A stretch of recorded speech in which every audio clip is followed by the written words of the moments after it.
మత్తయి సువార్త 5వ అధ్యాయము 1వ వచనము నుండి చదువుకుందాము. ఈ జీవితంలో ధన్యులుగా బ్రతకాలి, ధన్యురాలుగా, ధన్యులుగా మనం జీవించాలి. కావాలంటే మనం ఏం చేయాలి? పిలువబడాలంటే, పిలిపించుకోవాలంటే ఏం చేయాలి? మత్తయి సువార్త 5వ అధ్యాయము 1వ వచనము నుండి ఆయన ఆ జనసమూహములను చూచి కొండ ఎక్కి కూర్చుండగా ఆయన శిశువులు ఆయన యొద్దకు వచ్చిరి. అప్పుడు ఆయన నోరు తెరిచి, యేసు నోరు తెరిచి ఇలాగ బోధింపసాగెను. ఆత్మ విషయమై దీనులైన వారు ధన్యులు, పరలోక రాజ్యం వారిది. చూసారండి, బాగా వినాలి. శరీరం కోసం బ్రతికితే ధన్యులుగా దేవుడు మనలను పిలుస్తాడా? ఆత్మ కొరకు బ్రతికితే ధన్యులుగా దేవుని చేత మనం పిలువబడతామంటే, ఆత్మ విషయంలో దీనులైన వారు ధన్యులు. అవునా? ఆత్మ కొరకు బ్రతకండి, ఆత్మ కొరకు జీవించండి. మీరు శరీరంలోనే ఉన్నారు, శరీరంతో ఉన్నారు, కానీ శరీరం కొరకు బ్రతికితే మీరు ధన్యులుగా పిలువబడరు. ఆత్మ కొరకు బ్రతకాలి. ధన్యుడును, ధన్యురాలువు అని దేవుడు పిలవాలంటే, పిలిపించుకోవాలంటే ఏంటి? ఆత్మ విషయములో దీనులైన వారు ధన్యులు, పరలోక రాజ్యము వారిది. అంటే పరలోకం కావాలంటే ఆత్మ కొరకు బ్రతకాలి. ఆత్మ కొరకు బ్రతికితే, శరీరం కొరకు బ్రతికితే ధన్యత రాదు, ధన్యులు కారు, పరలోకం రాదు. ఆత్మ కొరకు బ్రతికారు అనుకో, మీరు ధన్యులైపోతారు. దానితో పాటు మీకు ఇంకేం వస్తుంది? పరలోకం వస్తుంది. భూమి మీద ధన్యుడును అనిపించుకోవాలి, ధన్యురాలు అనిపించుకోవాలి. మనం ధన్యులుగా దేవుడు మనల్ని పిలాలంటే మన జీవితంలో దేని కొరకు బ్రతకాలి? శరీరం కొరక, ఆత్మ కొరక?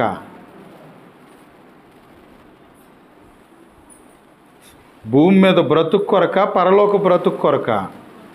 పరలోక బ్రతుకు కొరకు. ఆత్మ విషయంలో శరీరంతో ఉన్నావు, శరీర కోరికలు ఉన్నాయి, శరీర అవసరాలన్నీ ఎరిగినా కూడా నీ బ్రతుకు ఆత్మకు సంబంధించినదై ఉండాలి.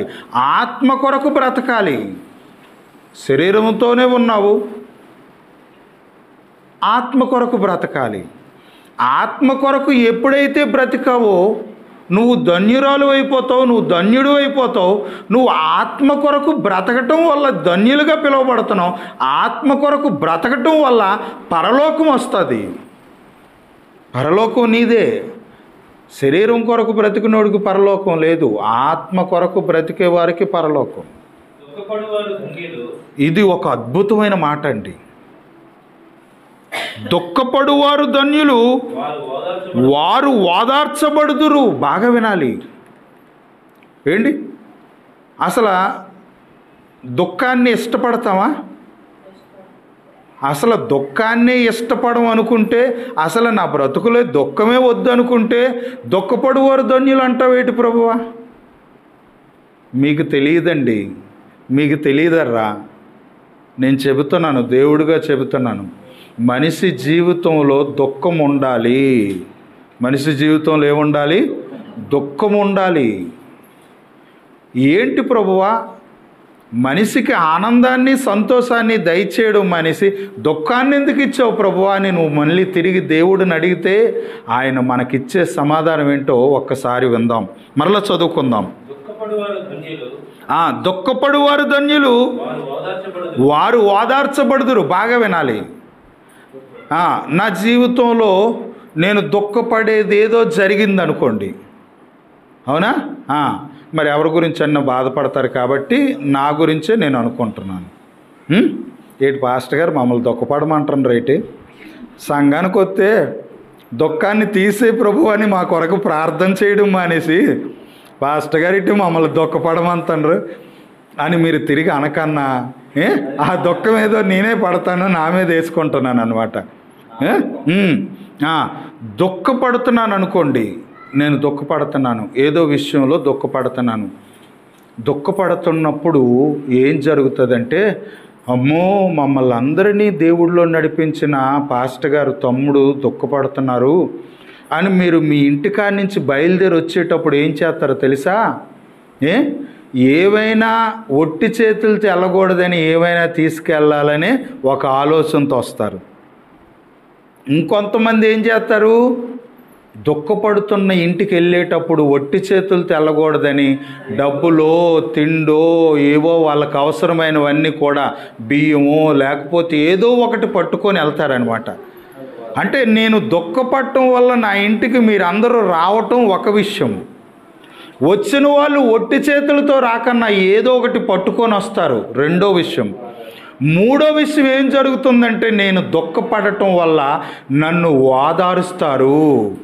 అంటే దుఃఖపడటం వల్ల ఇన్ని లాభాలు ఉన్నాయి నాకు. నేను దుఃఖపడితే నాకు ఓదార్పు దొరుకుతుంది, నేను దుఃఖపడటం వల్ల నాకు తిండి దొరుకుతుంది, ఆ దేవుడు కృపను బట్టి మీరు ఏదో ఒకటి ఇవ్వటం, ఇలాంటివన్నీ జరుగుతుంటాయి అన్నమాట. కాబట్టి ఏ సేవకుడు ఏ విశ్వాసి కూడా దుఃఖపడకూడదు అని ఒక సేవకుడు విశ్వాసిని కోరుకోకూడదు. ఒక విశ్వాసి నేను దుఃఖపడకూడదు ప్రభువా, నాలో నుండి ఈ దుఃఖాన్ని తీసే ప్రభువా అని అడగటం తప్పులేదు, అడగండి, తప్పు లేదు, అడగటం రైటే. కానీ దుఃఖపడటం అనేది చాలా మంచిది. యోబు ఒకనాడు చాలా శ్రమపడ్డాడు, బాధపడ్డాడు, దుఃఖపడ్డాడు, మనశ్శాంతి లేదు ఆ భక్తుడికి, యోబు గారికి. అవునా? యోబు గ్రంథం 42వ అధ్యాయము 11వ వచనం. అప్పుడు అతని సహోదరులందరూ, అతని అక్క చెల్లెండ్రులందరూ, అంతకుముందు అతనికి పరిచయులైన వారును వచ్చి యోబుతో కూడా యోబు ఇంట అన్నపానములు పుచ్చుకొని యెహోవా అతని మీదకి రప్పించిన సమస్త బాధల గురించి ఎంత లేసి దుఃఖములు పొందితువని యోబు కొరకు దుఃఖించుచు అతనిని ఓదార్చిరి. ఇంకా ఇదియుగాక ఒక్కొక్కడు ఒక వరహాను, ఒక్కొక్కడు బంగారు ఉంగరమును అతనికి తెచ్చిచ్చిరి. చూసారా? దుఃఖపడటం వల్ల, యోబు దుఃఖపడటం వల్ల యోబు ఇంటికి చాలామంది వచ్చారట. తోడబుట్టిన అక్క చెల్లెళ్ళు, అన్నదమ్ములు, తనకు పరిచయమైన వాళ్ళు, స్నేహితులు అందరూ వచ్చారు. ఆయనతో పాటు ఏడ్చారు.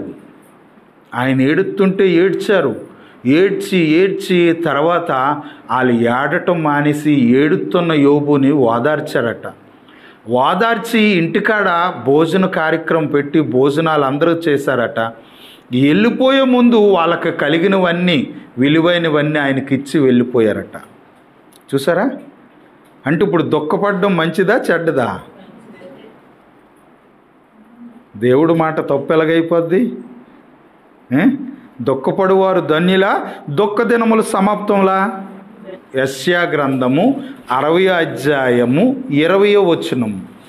నీ సూర్యుడు ఇంకనూ అస్తమించడు, నీ చంద్రుడు క్షీణింపడు, దేవుడే నీకు నిత్యమైన వెలుగుగా ఉండును, నీ దుఃఖ దినములు సమాప్తములగును. నాకు తెలిసి ఇది జరగబోయేది. ఎందుకంటే ప్రియమైన దేవుని పిల్లలారా, మానవ జీవితం అది ఇజ్రాయేలీలు కానివ్వండి, అన్యజనులైన మనమైనా కానివ్వండి, తొలి మానవుడైన ఆదాము నుంచి యావత్ భూమి మీదకి కాపురం వచ్చిన ప్రతి జాతి మనుషులు కానివ్వండి, మానవ బ్రతుకులోని సుఖము దుఃఖం అనేది కామన్ అనమాట. బాగా వింటున్నారా? సుఖ దుఃఖాలు అనేవి మనిషి జీవితంలో ఉంటాయి. కొంత దినాలు సుఖంగాను, కొన్ని దినాలు దుఃఖంగాను ఉంటాయి. ఎల్లకాలము సుఖ దినాలు ఉండవు, ఎల్లకాలము దుఃఖ దినాలు ఉండవు. కాబట్టి ప్రియమైన దేవుని పిల్లలారా, దుఃఖ దినములు అనేవి మనిషి జీవితంలో సమాప్తములు అనేది కాకూడదని కోరుకోండి. ఎందుకంటే దుఃఖపడువారు ధన్యులు. దుఃఖపడితే ఏమొస్తుంది? ఓదార్పు వస్తుంది. నీతో పాటు ఏడ్చేవారు వస్తారు, నీతో పాటు దుఃఖించేవారు వస్తారు, నీకు ఏదో ఇచ్చి వెళ్ళాలనే ఆలోచనతో నడుస్తారు. బాగా వినండి, చనిపోయిన వాళ్ళు ఇంట్లోని వాళ్ళ భర్తో లేక పిల్లలో ఎవరో చచ్చిపోయారు అనుకో, చచ్చిపోగానే ఆ దుఃఖ సముద్రంలో ఆ దుఃఖం మధ్య వాళ్ళు ఉంటారు. ఉండగానే బంధువులైన మనందరం ఏం చేస్తాం? రోజుకొకరో పూటకొకరో భోజనం తీసుకెళ్ళి ఇస్తాం. అవునా? వాళ్ళ ఇంట్లో ఉన్న దుఃఖాన్ని వాళ్ళు దుఃఖపడటం వల్ల వాళ్ళకి ఎంత మేలు జరుగుతుంది? వాళ్ళను ఓదార్చడానికి వెళ్తాం. మీరు ఎలాగే ఏడుస్తూ ఉంటే పోయినోడు తిరిగి వస్తాడా? రాడని చెబుతాం. ఏడవకండి, గుండె ధైర్యం చేసుకొని బ్రతకండి అని చెబుతాం. చెప్పేసి ఊరకన వచ్చేస్తామా? వంట వండి సిద్ధం చేసి తీసుకెళ్ళి వాళ్ళందరికీ భోజనం పెడతాం. దుఃఖపడటం వల్ల, దుఃఖము జరగటం వల్ల ఇంత మేలుంది, ఇంత మంచి ఉంది. తెలియక దుఃఖ దినాలను సమాప్తములు చేయి తండ్రి అని అడుగుతున్నాం.